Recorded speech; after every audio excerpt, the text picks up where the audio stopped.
Well, I believe that there is a new opportunity, a kind of a window of opportunity, which will be open until the beginning of 2009, until Mahmoud Abbas, the Palestinian leader, will step down, and until a new president is elected in the United States, and will need time to get back to business in our part of the world.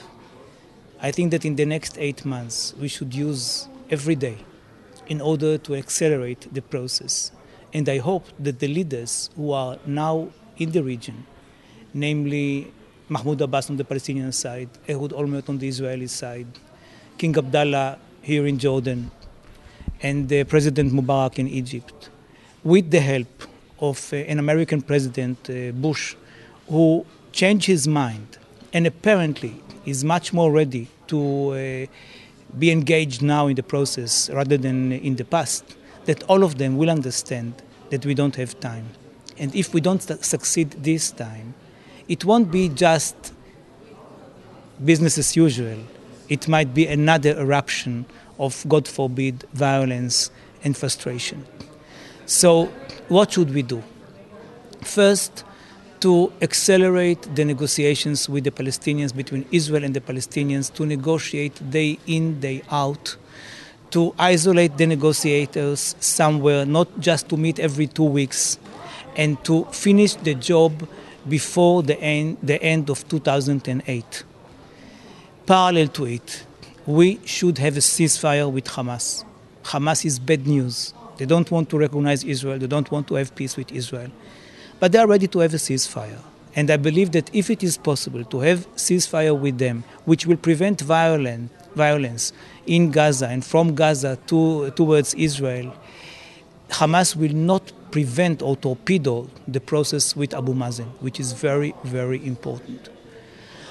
Parallel to it, I believe that we should negotiate with the Syrians. President Assad is ready to negotiate with Israel. It is mainly the Americans who say, this is not the time to talk with the Syrians.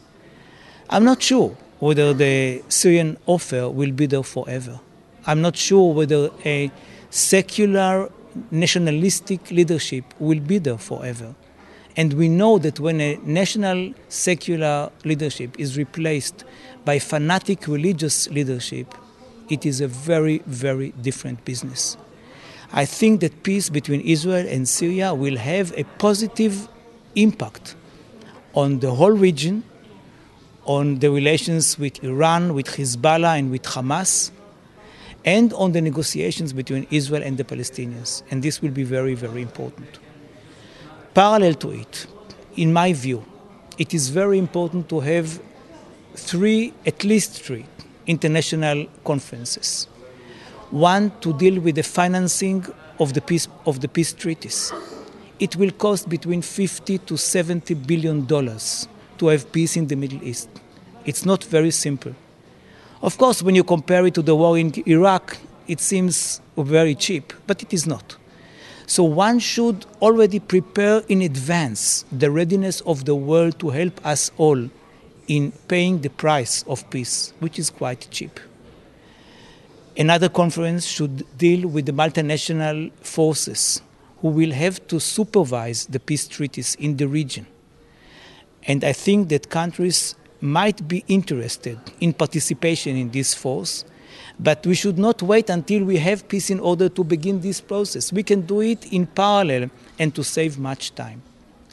And a third conference should deal with Palestinian refugees, with compensation, with quotas to absorb refugees who would like to live outside of the region, so that once we have an agreement, we already know what are the quotas of each country to accept refugees. I think that if there is peace in the region, it will be possible to implement the Arab Initiative. The Arab Initiative of 2002 says a very simple thing. If Israel makes peace with the Palestinians and the Syrians, we will make peace with Israel and normalize relations with Israel. If 22 Arab countries normalize relations with Israel and have diplomatic relations with us, it is a very different Middle East. And I think that it is in our hands. We can do it. Rather than being skeptical about the prospects for peace, which is the easiest thing, we should do whatever we can do in order to use the coming 8 months and not to miss this opportunity.